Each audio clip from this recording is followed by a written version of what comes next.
Happy Friday, everybody, and welcome into Locked On College Football Kickoff Live, your place for all things college football, 11 a.m. to noon Eastern time every single Friday, wherever you get your Locked On podcast on YouTube. Thanks for making Locked On College Football Kickoff Live your lunchtime listen every Friday. That is Alex Dono of Locked On Canes. That's Kenton Gibbs, Locked On ACC and Locked On Wolfpack. Drake Toll, Locked On Big 12 with you here. And guys, another week of madness in college football with top 25 matchups like Penn State, Ohio State, Tennessee going to Alabama, Duke, Florida State, Utah, USC. But the big story right now, sign stealing in the Big Ten. Michigan, Jim Harbaugh under fire for something, Kenton, that Jim Harbaugh says he had no idea about. Yeah, I'll tell you what, my pinky had no clue that my thumb picked up the cup today either. Everybody's confused these days. You know what I mean? I don't understand why everybody's after little old Jim Harbaugh, but I will tell you this. If he is, in fact, found guilty of these alleged violations, if he did, in fact, send a staffer to watch Brian Ferentz-led Iowa offense, and then he sent the staffer to watch Minnesota with PJ Fleck and rowing the boat. Ladies and gentlemen, he's a sicko. He's a sicko that has violated multiple international laws, and he needs to be on the watch list. He needs to be on the watch list. All I'm saying is, if he violated these rules, he needs to have to go to everybody in his neighborhood, knock on the door and say, I'm Jim Harbaugh. I forced somebody to watch Brian Ferentz offense. That's all I'm saying. That's all I'm saying. Dono, I have always heard, I was in and around the Baylor scandal in 2016, which was certainly not close to this. But the one thing that was echoed constantly was the head coach knows everything that happens in a pro. The head coach knows everything that occurs. And that applies for the biggest, the smallest, and scandals like this. I find it hard to believe if this happened that Harbaugh was in the dark. And that's what should be assumed by the Big Ten, by Michigan, by the NCAA. If these allegations, which are turning into an NCAA investigation, are proven, then you have to assume Jim Harbaugh knew what was going on. And if he didn't, that's on him for hiring the people who are responsible for this. Because right now, what Harbaugh is trying to do through his own statements and through his lawyer is create plausible deniability, right? Where, Tony Soprano didn't necessarily know, or at least thought, you don't know what the guys are up to that are 3 rungs below me, right? That's what Harbaugh is trying to go with here. And I think we're all learning a lot about college football today since these allegations have come out. I will admit, I've covered this sport for a long time. I didn't know that since 1994, you're not allowed to do in-person advanced scouting of opponents, that's an NCAA violation, that you're only allowed to watch film for the simple reason of you're not going to pick things up on film that you would pick up in person, which come to signs and sign stealing opportunities and all of that. And, the person who could end up being the fall guy here, or at least the one that I think Harbaugh is going to make the fall guy here or try to, is a staff member, Connor Stallions, who's an off-field analyst for the Wolverines since May of 2002. That's when the allegations start to come up here.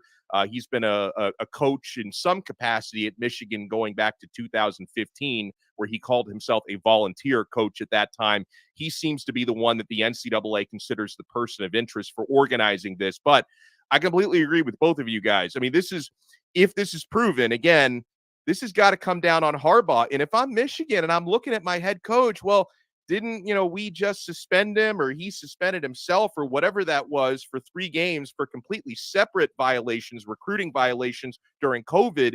This is just another strike here. So I'm interested to see what comes out of this, and if this could actually put Jim Harbaugh on the hot seat at Michigan. It's always the weird rogue staffer that did it. It's never the head coach's fault. It's one guy. But Donnie, what year was that he got to Michigan? This assistant coach got to Michigan. 2015. The guy's been there for 8 years. Yeah. The guy's been there for 8 years, and one day woke up and said, I'm going to go underneath the head coach, behind his back, and I'm going to orchestrate this big whole deal where we're going to scout out opposing teams' signals. Kenton, none of this is making any sense. How about this? Okay? I heard that Michigan State is looking for a new head coach.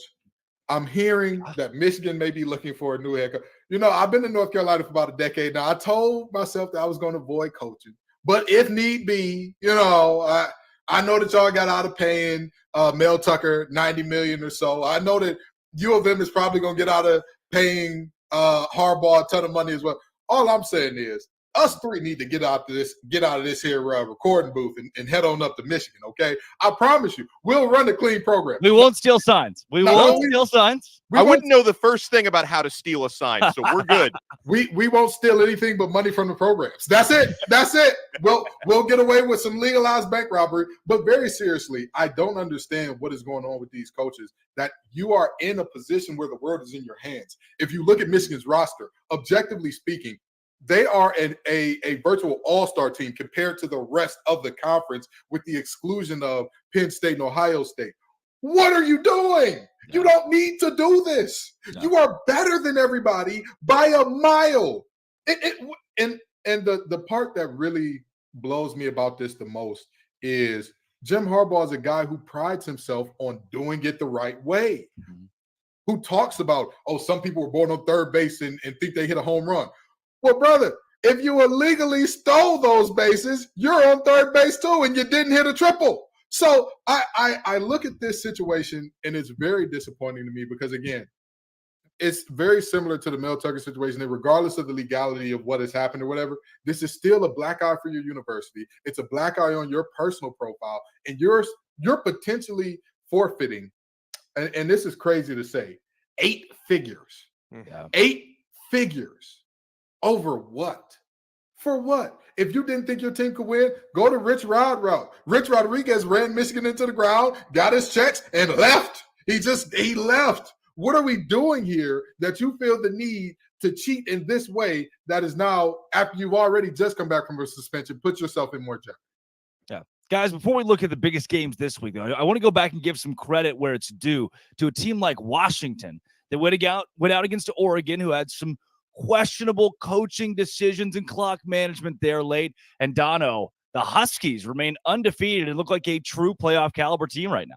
That was top to bottom, probably the best college football game I've watched all season. It had a little bit of everything. There were plenty of times when I thought Oregon is going to win this football game. No, Washington is. And, unfortunately, the last gasp came down to a college kicker doing what college kickers sometimes do on the Oregon side. But at the same time, Michael Penix Jr., I thought was, when you look at individual players and that big Penix power, he was probably the biggest individual week.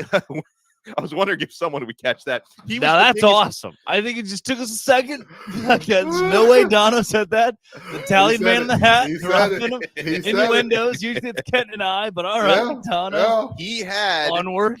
He had the biggest game a quarterback has had this year, and he had his potential Heisman moment, guys. And, and that's in the very same weekend that last year's Heisman winner probably, unfortunately, took himself out of the running with a tough loss in a 3-interception game in Caleb Williams. So we could see the changing of the guard here, and Michael Penix Jr. now becomes the clear, if he wasn't already, front runner for the Heisman Trophy. And the Washington Huskies, this is a team I am taking very, very seriously as a national championship contender. So that was an unbelievable dub for them. Kenton, do you buy that? Washington possibly winning a title this year? Absolutely. That man, Trent Penix, has a rocket for a left arm. I told y'all last week in picking these games, the lucky lefty was going to get it done. And the reality is, Coach Lanning is doing it for substance, not the clicks. He's doing it for substance. That's why he went for it on 4th down all those times. It was not Hollywood. It's not Hollywood. It's not Hollywood. They're playing it on the grass.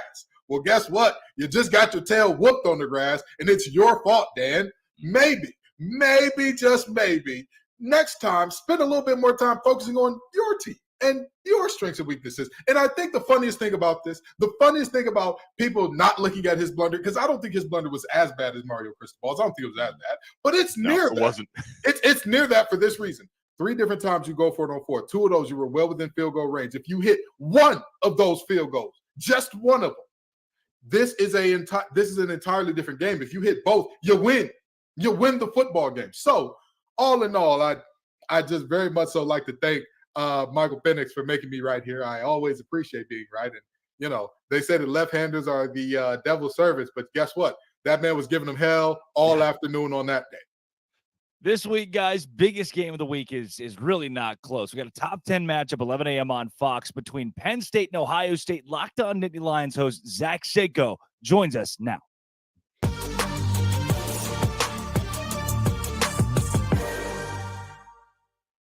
Zach Seiko, Locked On Nittany Lions, Penn State, Ohio State. Give me your case for those Nittany Lions to get it done in what would be an upset, a 4.5-point upset on the road this week. Yeah, and for it to be, I mean, it's going to be an upset, but this is a very close game. I mean, the margin's not very far. Penn State, I think, on a neutral field is actually a favorite in this case, but the Nittany Lions have taken a leap forward here. The Ohio State Buckeyes, in my opinion, have taken a slight step back, and Penn State also catches Ohio State. Unfortunately for college football fans, just in a better spot. As a neutral college football fan, Ohio State's banged up and it's not just a couple rotational guys. Ravion Henderson, Emeka Egbuka, Mayan Williams, to your top 2 running backs, to your second best wide receiver with Marvin Harrison Jr. But Penn State, let's not talk about the guys that are unavailable for Ohio State. How about the guys that are available for Penn State? I mean, this is a team that is littered with first-round talent, specifically on defense. Kalen King, Chop Robinson. I'd even argue that Curtis Jacobs could be a fringe day 1 pick. But and then just factor in that Penn State now has Drew Aller, Nicholas Singleton, Katron Allen. On offense, the talent is there, and Penn State has finally closed that gap that was pretty wide, especially the past 3 seasons between these two teams. Wow, always great to hear a technician get love on this show. You knew I was going to do it as soon as you shouted out Kalen King. But now, let me ask you this. Last time you were here, I asked you who the unheralded players are that could show out and have a big game. But let's just be honest. There is a reason that they're the underdogs. Who are the players that you're looking at on Penn State that you're saying, this player has to have a big game? They may not be a household name, but this player, if they have a big game, if they do a good job of neutralizing such and so from Ohio State, we win this game hands down. Who are you looking at? Well, Kent, and I appreciate that question. I actually already had a little bit of preparation for this because I did that in my individual game preview on Locked On Nittany Lions. Dante Cephas. It is Dante Cephas who transferred in Kent State, all the lofty expectations that, hey, this was the next guy or this was the one that was going to at least help Penn State because the wide receiver room is one of the weaker links on the team if you can find any on this Penn State team. Dante Cephas is quick. He's fast. He's the one that gives you that deep threat ability. You look at the statistics, Penn State has only attempted 11 passes of 20 plus or more yards with Drew Aller at quarterback, who has one of the better arms in the country, in all of the country, and nobody has stretched the field. Nobody has tried to stretch the field. Dante Cephas has done this once. And I think about this. Penn State has been very tight to the vest with what they want to show anybody because they've had that fortune. You played that type of schedule. I get it. They're not battle tested, but that was also an opportunity for them to conceal some plays that they're going to need against Ohio State and Michigan. Penn State's thinking long term here. Why would you call these kinds of plays against Illinois, Northwestern, Delaware, even Iowa? You were able to hide some stuff away from Iowa, who's probably going to go 11-1 and be the team in the Big Ten West. Dante Cephas needs to become that household name because now you've had the bye week. There's no excuses anymore while he transferred in late. There's some things he needs to pick up with the playbook.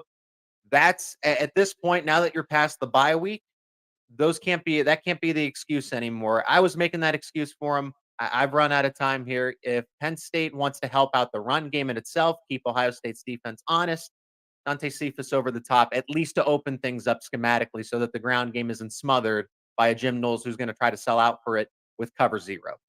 And 2 incredible defenses in this game. Ohio State in the top 10, Penn State number 1, and Manny Diaz doing a tremendous job. I didn't love him as a head coach in Miami, but I absolutely loved him and still love him as a defensive coordinator. What are some of the key matchups there? Because obviously Ohio State littered with top wide receivers left and right, and their offense seems to be finding themselves. They're a lot better than they were at the start of the year.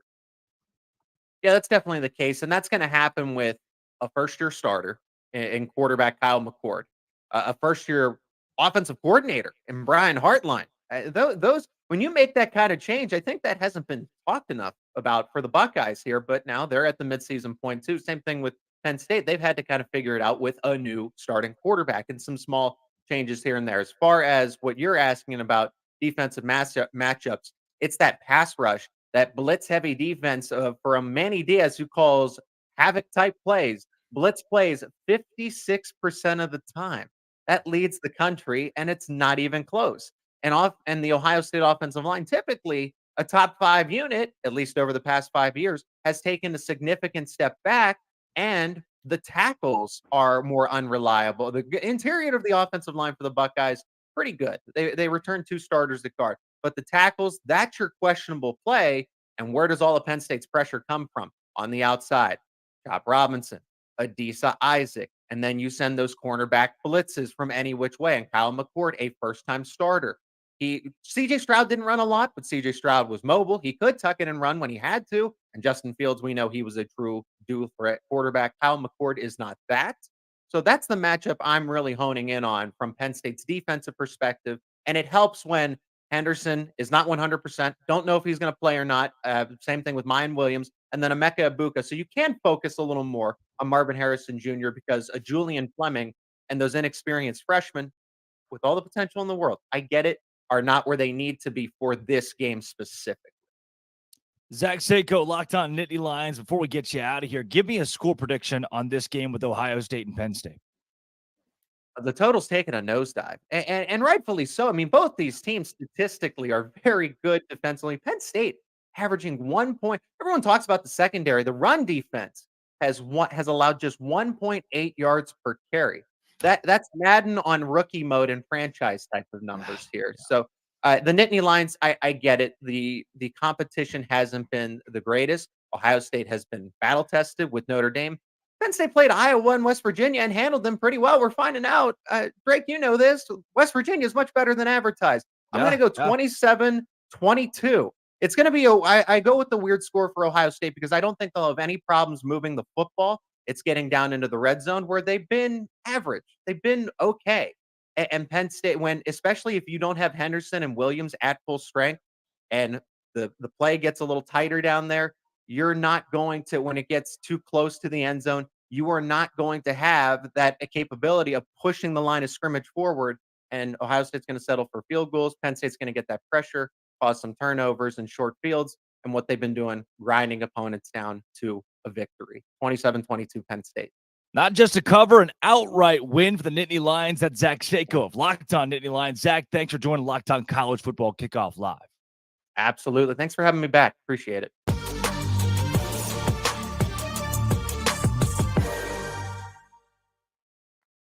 Guys, if you've benefited from therapy, I know I have, or you want to give it a try, you need to give BetterHelp a try. This show is brought to you by BetterHelp.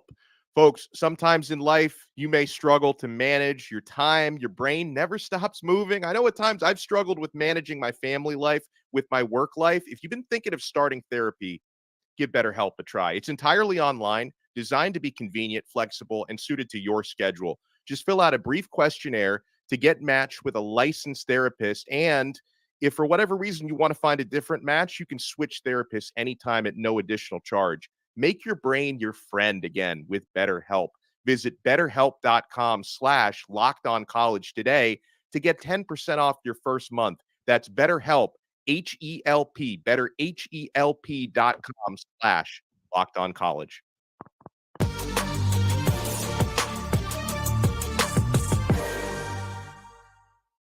Guys, it is time for my favorite segment. That is Tell Me Why.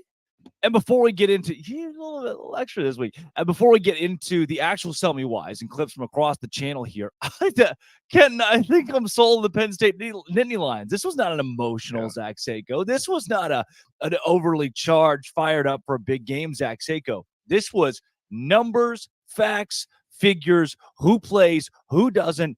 Penn State has the edge in this game somehow.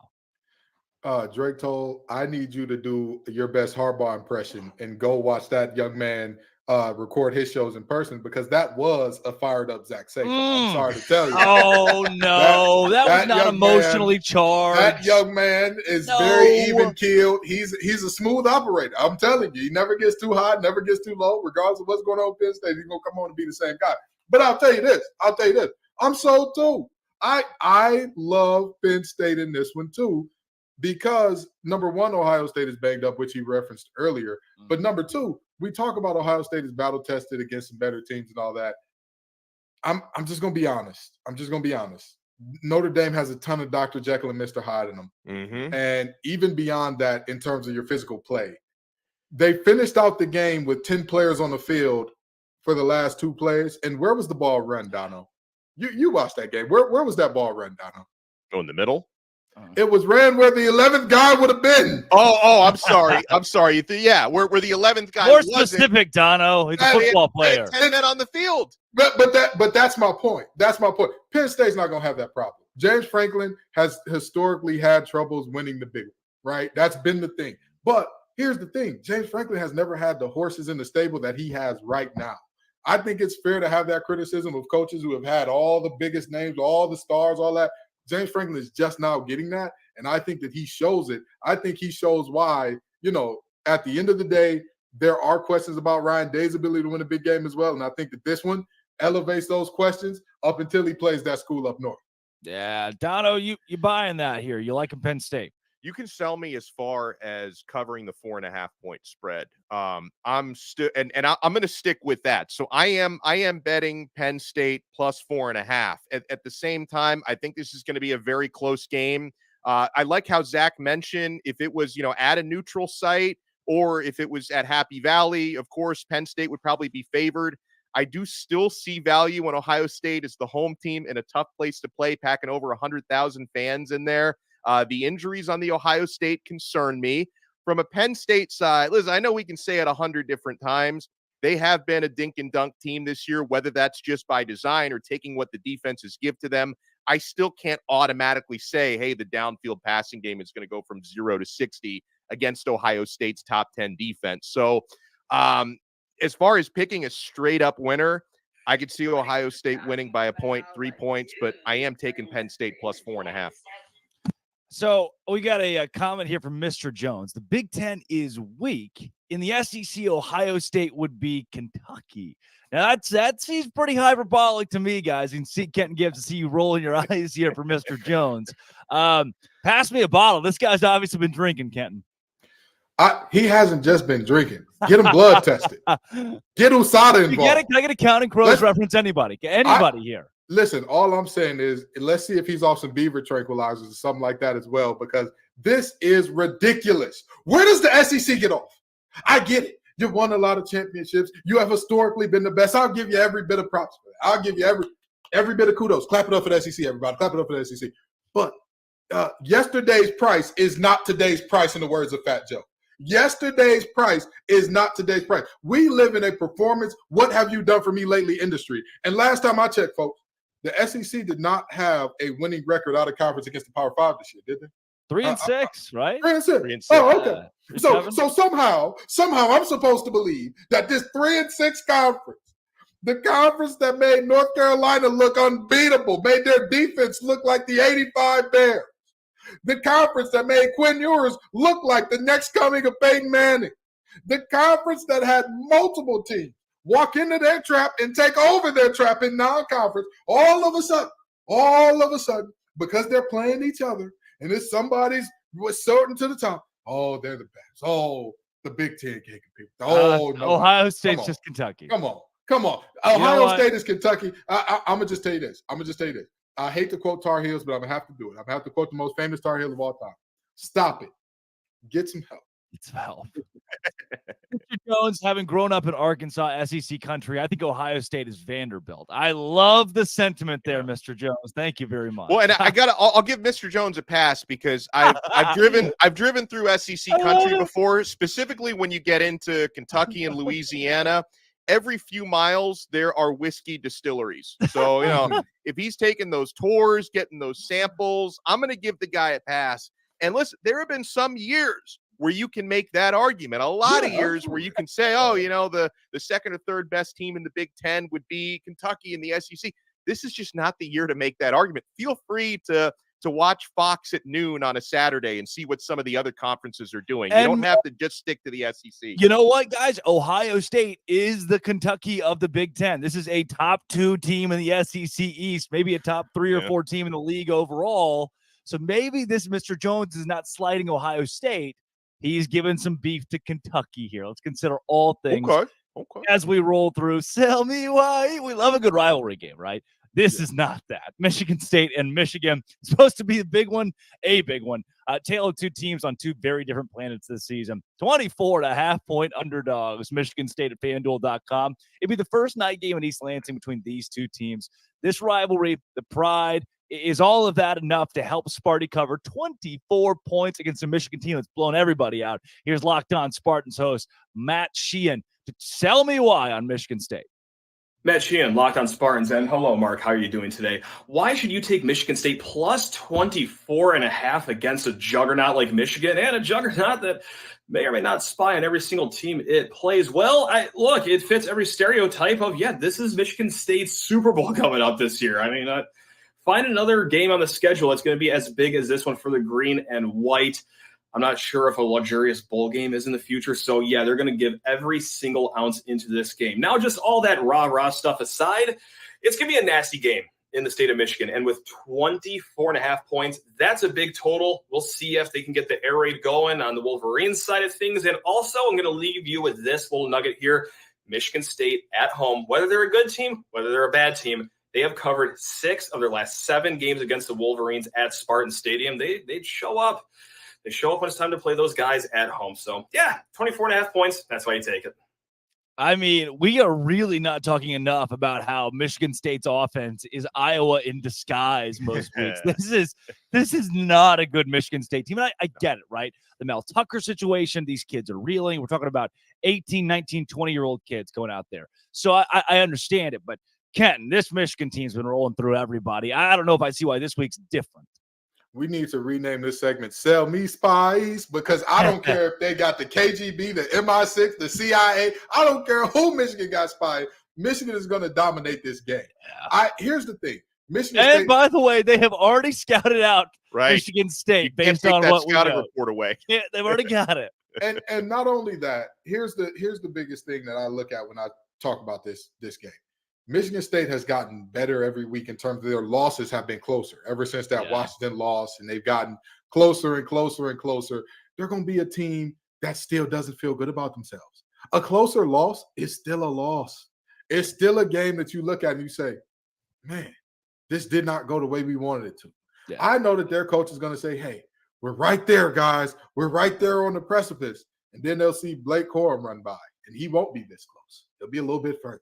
And then they'll see Roman run by. He won't be this close. He'll be a little further. They'll see J.J. McCarthy dotting up more folks deep, and they won't be this close.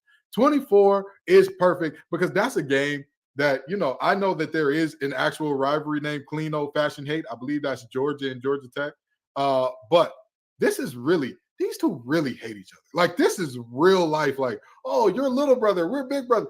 Michigan loves the big brother thing, and they take every opportunity they can to kind of, hold their what's on these guys and say, hey, we're big brother. And Michigan State does everything they can to stop it. They just don't have the guys this year. They don't have a coach this year. Michigan covers easily. Yeah, Dono, I think I'm there. Yeah, I mean, Michigan obviously has a big quarterback advantage with J.J. McCarthy playing on he's not going to win the Heisman, but he's playing at a Heisman candidacy type of level. He's not taking that from Penix, but he's playing very well. And then another way to look at it, guys, is obviously Michigan is the better team. And I know Michigan State, if there's one game to get up for emotionally, it's this one. But still, going back to Michigan, who I think is going to cover this big spread, I think about the way that this now scandal could affect Jim Harbaugh's mindset. He's not going to call off the dogs, right? I mean, you think about it. If Michigan, who I believe is head and shoulders the better team here, they've got a three touchdown, 24-point lead in the fourth quarter. I think Harbaugh may take some of his frustrations out on Sparty this weekend. And so I'm normally I'd look at this and say, maybe they cover 24.5, looking at Michigan State. I don't think this is the week for that. I think Michigan wins by 5 touchdowns. Now, wait a second. We know that Michigan State has said that they don't care. They'll play this game. They've already given the check. Remember the Incredibles? When it's dashed so fast and Mr. Incredible keeps going, hey, whoa, slow it up. He wants them to get second in the track meet and not look too fishy. What if Harbaugh's like, hey, listen, hey, run it inside the 10 and slow it down. Slow it down a little bit. Not act like we're reading plays over here. let me quote another Michigan legend, Instagram comedian HaHa Davis. By the end of this game, Michigan State will be asking, big fella, what is your frustration? Because there is going to be some ugliness on that field. Again, this goes back decades. As a Detroit, Michigan kid here, I am telling you, I know exactly what this is like. This game here, again, there's already hate here. You know that Michigan State fans are going to heckle and call them cheaters and all that.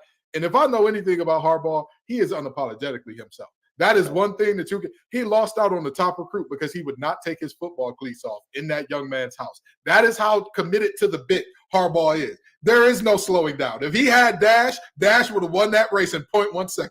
They would have went ahead, fired the pistol, and Dash would have been looking back at everybody like, oh, this guy's still running? What's going on here? I love it. Well, look, let's go to the Pac-12, which we gave a little love to. Oregon, Washington. This week, another big matchup. It's being overlooked at this point. It's a top 20 matchup. It is USC and Utah. Utah is ranked 14th, which is higher than USC. They're at 18 now after the loss. Are they fraudulent? Many are asking. The Utes find themselves at 7-point underdogs anyway.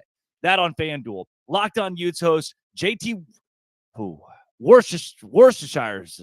Try the Utah Utes can absolutely cover the 7-point spread on the road in the Coliseum as they take on the USC Trojans. Hello, everyone. JT Worcestershire of Locked On Utes here. And I know a lot of people are going to be high on USC because Utah doesn't have Cam Rising. But football games are not just won in the quarterback battle. They're also won at the line of scrimmage. And Utah has the number 1 defense in terms of rush yards allowed in the FBS. Also, this Utah team ranks top 10 in sacks, and no one in Power 5 football right now has more sacks than Jonah Ellis. So look for Utah to stop the run and get after Caleb Williams at a high level. And when you do that, you turn Caleb Williams over.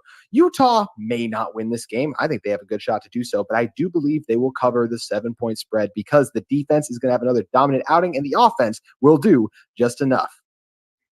Yeah, it's JT Worcestershire sauce. I have confirmed. I've had it on my show like 4 times, and it's at the company. It's the one name. It's like there's so many consonants going on here. Kenton, Utah, USC this week. I'm not buying the Utes. I don't know if I'm buying the Utes without Cam Rising. And guess what? I'm also not buying the Trojans. There's a big paint drying competition over in Groesbeck, Texas this week. I'm gonna have to get myself out there. I don't know if I can make this game. You know. As poorly as we saw Caleb Williams play last week, let me go ahead and quote Aaliyah here. If at first you don't succeed, dust yourself off and try again. You're quoting a lot of people here today. Hey, there's a lot of quotable folks in the world, but I got to give this game to USC because, and I think that they cover as well, because while their defense is very suspect, so is Utah's offense. Like we've seen at multiple points this year that offense, I'm not saying that you ever seen the meme where they said almost every quarterback in the NFL is Kirk Cousins? All I'm saying is there are a lot of college offenses that are Iowa. And Utah at times this year has looked like Iowa West. And with that being said, I'm not sure even against the fraudulent defense that they can keep up with Caleb Williams and company. Dono.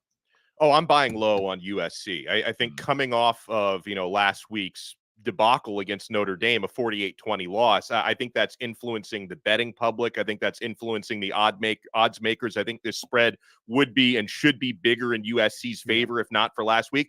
Obviously, USC has big question marks on defense, but Utah without Rising, that's just not the team to exploit that well enough to win this game. And I'm expecting a big-time bounce-back performance for Lincoln Riley's offense and Caleb Williams and company. So I'm going USC to cover. They're a good team, not a great team, but they're good enough to win this game by more than a touchdown. Here is one that won't be close. Staying in the Pac-12. It's number 5 Washington, unranked Arizona State in Seattle. Arizona State's lone win of the season, week 1 against Southern Utah. The question here isn't can Arizona State win, but can Washington run up the score after last week's close win over Oregon? Can they cover 27.5? Here to sell us why they can do that is Locked On Huskies host Roman Tomasoff. The Washington Huskies can absolutely cover this 27.5-point spread against the Arizona State Sun Devils. I'm Roman Tomasoff from Locked On Huskies. And the first thing we have to think about is, of course, Heisman favorite Michael Penix Jr. That's right. The Husky quarterback has been just fantastic this season, leading the Huskies to not only a 6-0 record and the number 5 spot in the AP poll, but the Huskies have at the very least pushed or if not covered the spread in every single game this season. The only one they even, considered pushing was against Oregon this last week.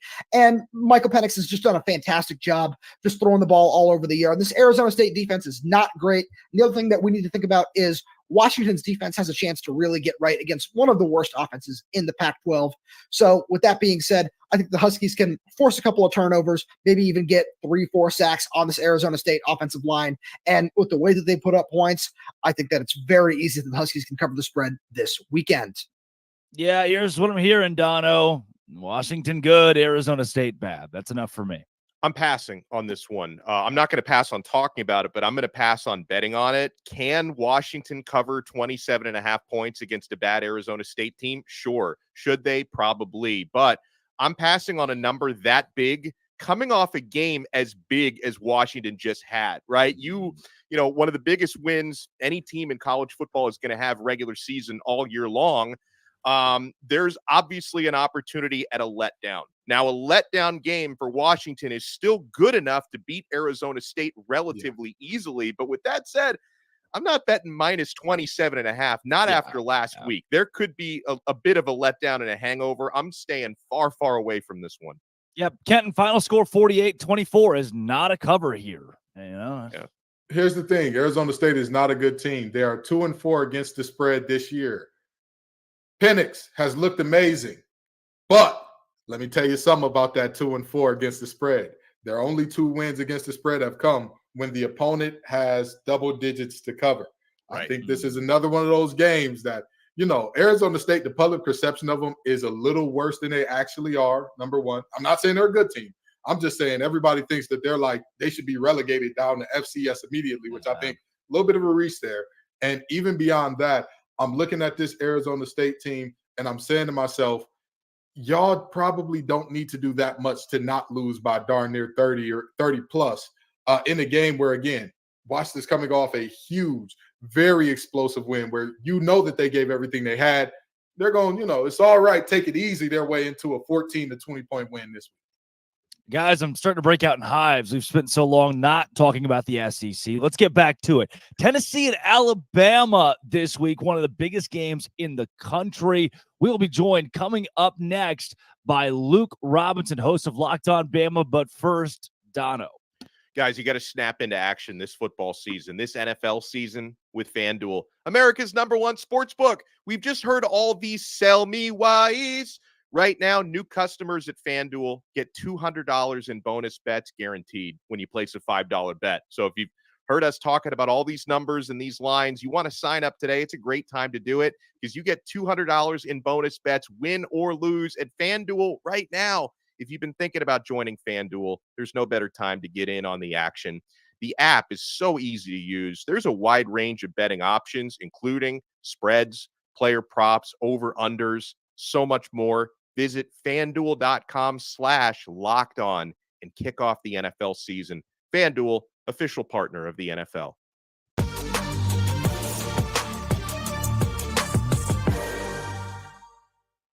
Now we bring in Luke Robinson of Locked On Bama. Luke, before we get into this Tennessee matchup this week, we've got Alabama as still a heavy playoff contender while so many in the country have written this team off after that Texas loss.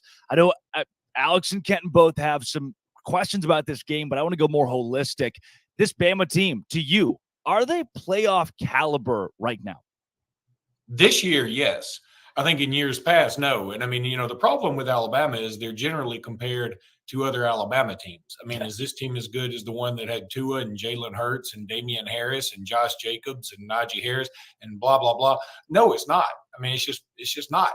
But this year in college football, it's just not a great year. It's the teams are pretty good, but they're not great. I would not put them up there with, Bama 2020, LSU 2019. I just wouldn't do it. But so, yeah, I think they've got a shot. Now, the other thing is the schedule sets up pretty nicely. In fact, I would say it sets up just right for Alabama.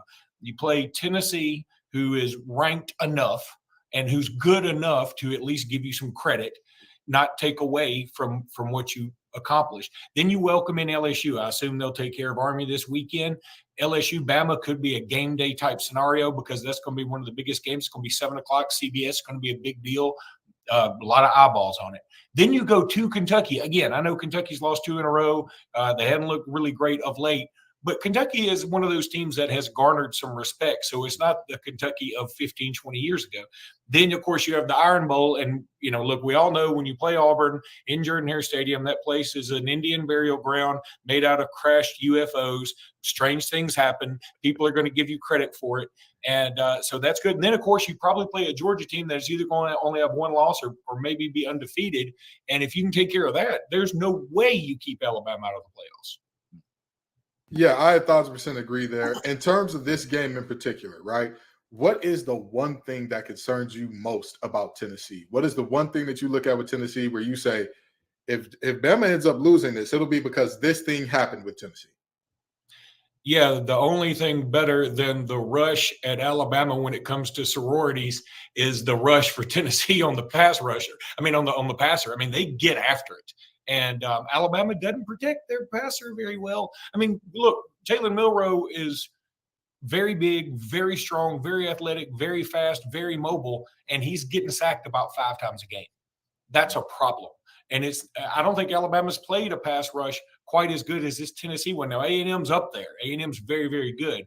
And the difference was we played A&M on the road and we play Tennessee at home, so maybe that helps Alabama and keeps them from 1 extra sack. But I think the goal is going to be don't give up any more than 5 sacks. I mean, I think at this point, as an Alabama fan, we're all relegated to, hey, we're going to be sacked 5 times, whether it's all on the offensive line, whether it's Jalen Milroe not throwing the ball away when he should or not taking off and trying to get some extra yards, whatever the case may be, 5 sacks is going to be what it is. Don't give up like 8 or 9 sacks. That's going to be the biggest thing. And I'm telling you, it's a threat to happen. So last week against Arkansas, obviously a lot closer than it should have been, but I think it can be a good thing when a great team kind of escapes with a narrow win. I'm sure Nick Saban has taken a lot of teachable moments out of that Arkansas game. What has the message been from Nick this week, and how do you expect them to respond? Saban is trying so hard. You can read it in between the lines here. He's trying so hard to figure out what's going to press this team's buttons. This team has not put together a full game yet. Jimmy Stein and I say it on Locked On Bama all the time. A team plays its best once or twice a year, its worst once or twice a year, and everything in between is what you actually are. And I think Alabama has sort of been what they are this entire time. So maybe they'll put together one of their better games. I mean, they're sort of due for one. It would be nice to see. But as far as a message goes, look, this team is sort of a hodgepodge. I mean, nobody has stepped up to be an actual leader. That was kind of a problem last year. I love Bryce Young. I've made the argument, I'm sort of walking this back, but I've made the argument Bryce Young may be the best player in Alabama history. The difference, from him and some of these other guys, he didn't have the weapons outside of Jamison Williams and John Mechie that first year where he played great, but then both of them go out in the national championship game. So he wasn't able to bring home the title. But we didn't have a leader last year. Bryce Young is sort of a quiet dude. And I mean, he leads by example more than anything, but he's not going to get in your face. And Will Anderson, as awesome as he's being in the pros and as awesome as he was at Alabama, he didn't seem to get into everybody's face either. So we missed that, having that dog in somebody that really got after it. And I think Nick Saban's looking for somebody to step up and take that role because he's tried everything. You can tell he's tried sort of getting on to him. That hadn't worked necessarily. And again, I go back to the hodgepodge statement where you've got these true freshmen that you can tell are really talented, like a Caden Proctor, but he's not putting it together yet. Then you've got some guys that are transfers. You've got a quarterback that everybody hadn't completely bought into just yet. They bought into him more than they had, but he's not. Everybody's not totally sold on him just yet, and that includes the fans. So I think that it's going to be one of those trial by error things all season long. But if they can ever put it together, this Alabama team in the end has as much talent as anybody. Luke, give me a final score prediction. Alabama, Tennessee in Tuscaloosa this week. All right, I'm going to stick with this because I just sort of pulled it out of the air a couple of days ago, and it would be sort of cheap to change it. Yeah, I'm going 1914, which is a throwback to the 2015 game. I know it's kind of stinky considering in this day and age of offense. But look, these with the new clock rules, and you say, oh, all you're missing is 5 or 6 plays. Those are a pretty big deal with these two offenses. I mean, Tennessee is a running team.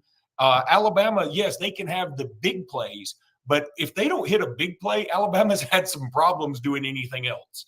So, and their running game hadn't really busted out just yet. Yeah. So I think that we're going to see a lot of 2, 3, 4 yard gains in this game, maybe a couple of sacks, maybe not 3 and outs, but like you're going to have a first down and then a 3 and out after that. So we're going to have the punters are going to get some workouts. And this is a throwback to the 2015 game where Alabama won 19-14, and two great defenses. I sort of see this, and two quarterbacks, by the way, that almost mirror each other, except for the fact that Milroe's been sacked 26 times and Milton's only been sacked 8. Yeah. Luke Robinson of Locked On Bama, playoff hopeful. Thanks for joining Locked On College Football Kickoff Live. Thank you guys for having me.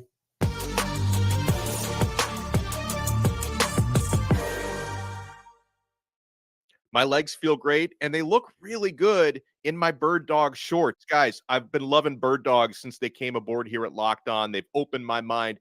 Bird Dog stretch khaki shorts are designed to fit slimmer through the thigh and the leg, giving you a truly sculpted look.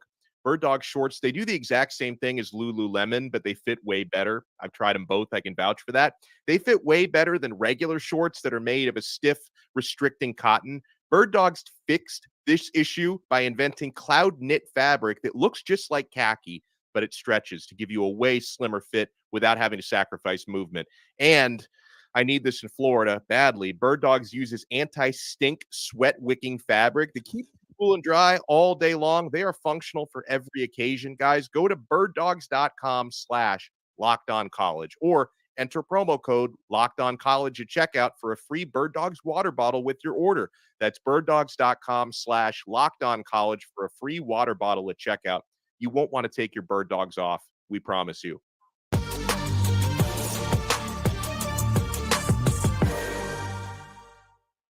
All right, guys, it's time for game time decisions, some booms, some busts. Let's wrap up today's show with everything you need to know this week in college football. We'll go boom or bust first. And Dono, I'm gonna pitch it to you here. You're usually pretty rosy with your booms, your busts. Where are you leaning this week? Do you give me a boom? You give me a bust? What do you got? As much as I'd like to give you booms only, I can't ignore USC. That was a train wreck last week, and I think at least 2 of us, if not 3 of us on the panel, did predict Notre Dame to win the game because of USC's questionable defense. But what I did not expect was 3 interceptions by Caleb Williams, the constant pressure and duress that Notre Dame put him under. So it wasn't just USC's defense. It was their offense and their Heisman winner as well that let them down last week. And even though I do think the Trojans will respond this week, they've got to get a bust last week, because that's the type of game that obviously is going to haunt you when you're trying to get into the college football playoff. And unfortunately for Caleb Williams, that performance probably takes him completely out of Heisman contention. So that is my bust. For my boom, Mizzou got a big win last week, but I want to go. Sorry, Kenton, if I took yours, my boom. You can go into more detail. I'll let you have the rest of that, because for my boom, I go individual. I don't know if we're allowed to do this, but Michael Penix Jr., I thought nobody raised their stock high, and the stock was already soaring, but it's booming now to the moon. Nobody raised their stock higher last week, getting that win with that throw that he made, in addition to a bunch of other tremendous throws that he made. That was a Heisman moment for the Heisman Trophy frontrunner. That's going to be on every highlight reel when he receives that award in a couple of months in New York. So Michael Penix Jr. is my boom. Yeah, Ken. Yeah, so he got me with the Mizzou boom, and that's all right. That's all right. It's okay. I'm gonna tell you this: if we're talking individual players, Luther Burden III. Okay, he's a receiver out of Missouri. He had 100 yards per game, or over 100 yards actually, well over 100 yards. The lowest that he had in any of the 5 games leading up to this was 114 yards. Last week, 2 receptions for 15 yards. He's coming back with a vengeance. He's going to do something crazy this week. I'm already expecting it. I'm already calling it. I'm already seeing it. And my bust for the week, I hate to have to do this, but too many people say I'm biased, and they say I'm a homer, and they say do it. Do So it. I'm going to bring them on down to the carpet. Dave Dorn and the NC State Wolfpack, come on down. You let a team beat you completing 4 passes? Ugh. 4 passes with a backup quarterback. Wait a minute, there's more. You let a team beat you and you had more drops than they had completions. You let a team, the lowest average score in the ACC, the lowest scoring offense in the ACC is Virginia. Averages 22.3 points or something along those lines. You put up 3. Yeah. You couldn't score a point per quarter. Yeah. Come on down. Bust of the week. A team that many people saw as the dark horse of the season. That had to be a low moment. I expect the Pack to bounce back. I really do. I expect them to be better going forward. But they need to be called to the carpet for what was an abysmal performance last Saturday in Wallace Wade. Non-competitive is the way I would say. Non-competitive. Give me my boom this week is a team that we didn't talk about much past their loss to Washington State, but it's Oregon State. And the reason I put the Beavs as my boom is we're going to look up in a few weeks at 9-1 Oregon State and think, wait a second, here's a team that is fighting to stay relevant in college football and be in a Power 5 conference who might win their Power 5 conference championship in its last year of existence. They're at Arizona this week after a double-digit win against UCLA. That's probably a win, though Arizona also a booming team right now who's been pretty even keel this year. At Colorado, that's a win for the Beavs. Stanford, give it to them. 9-1 going into Washington and then Oregon. Certainly they should lose those games, but now the story flips. It's not, Oregon State's just piddling around playing Washington or Oregon. Now this team looks pretty legit. Oregon State, a boom. And guys, we can't let them escape. We can't let Louisville escape without giving them a bust. Yeah. Talk about non-competitive. This game in the second half, the Cardinals were held scoreless. They were 7-point favorites last week. What did I say? Rat line. And it wasn't just a cover for Pitt. They won by 17 points. Kenton, I will pitch this one to you really quick before we get into our game time decisions because you're locked on ACC. This was bad. Oh, it was god-awful. It was god-awful. And if you listen to Locked on ACC, which I hope you all do, I've said multiple times on the show, if Jack Plummer can put out 5 elite performances, just 5 elite performances on the season, this team will be A-okay. Yeah. He clearly was not elite in this game. His wide receivers did not help him. A lot of drops there. It was a tough game overall for Louisville. And this wasn't really a game that you look at and you say, man, Louisville is just, they just are showing up and they just got all the bad breaks. No. Pitt was creating the bad breaks, henceforth breaking their spirit, henceforth breaking their undefeatedness, henceforth breaking what honestly and truly could have been something super special for Louisville in terms of potentially running the table and getting to an ACC championship. All of that was broken. And of course, who was it broken by? A Pitt team with MJ Devonshire on it. Every time you see or hear the name MJ Devonshire, it's a pick six. Remember last year against West Virginia? Pitt six. This year, another Pitt six. MJ Devonshire is Johnny on the spot whenever you need him, but Louisville threw it right to the boy. You know, it's been a tough week for Louisville fans, and we're not going to end it nicely here. Ken Gibbs said they might be last year. Could they be a TCU type in the ACC? Could they be that team that? Nope, they lost to Pittsburgh. No, they lost to Pitt. not at all. College football's biggest games this week. Let's go through and pick them. We start in the Southeastern Conference. Tennessee, Alabama. Dono, who do you like to win this game in Tuscaloosa? Oh, I like Alabama, and it goes back to the conversation we had with Luke. You guys know I like to buy low. That was just uninspiring football that Bama played, nearly blowing an 18-point lead against a bad Arkansas team.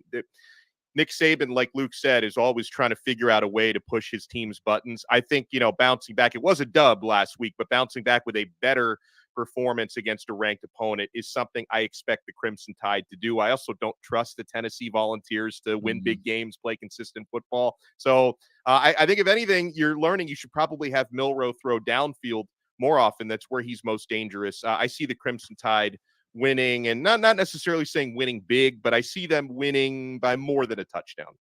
Kenton. They need to change that young man's name from Bazooka Joe to Sniper Joe or something, because at the moment he could not hit the side of a Super Walmart from the parking lot. And if you've ever seen the Super Walmart in person, those things are massive. With that being said, give me Bama. The reality is very simple. I do think that this is going to be a low-scoring defensive field possession game. And with that being said, if that is the type of game that's played, it's hard for me to go against Bama. It's hard for me to go against Saban. Saban is the ultimate game plan. Like, everybody talks about different coaches and what they do, what they don't do, and all that. Tell me one time that you've seen Bama lose, and at any moment you say, Saban managed the clock incorrectly. He took a bad decision in going forward here. He's done thing X, Y, and Z. I don't trust Heupel as much as I trust Saban. I think Bama gets it done in a close, low-scoring game. Saban's still great against his assistants, though not perfect any longer. He gets it done against Safe Pick. Safe Pick, Alabama beats Tennessee by at least a score this week. Let's take you to the ACC, where you two guys camp out. Duke, Florida State. Duke 14.5-point dogs on the road after a dominating win against NC State, Dono. This is a tough one because I wish I had a crystal ball to know for sure that Riley Leonard is back for Duke. Yeah. And even if he is he close to 100%? Because obviously, listen, Mr. Beelan, their backup, did enough, completing 4 out of 10 passes. 2 of those were touchdowns last week to give Duke a W.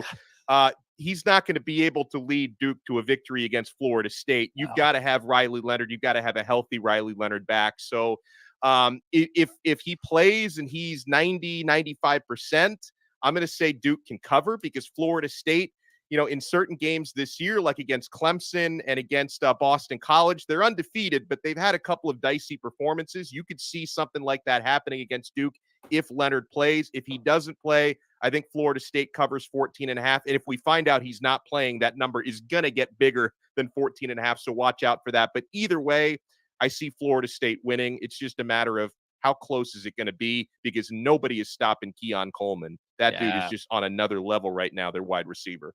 Kenton, you with it? Duke's defense is elite.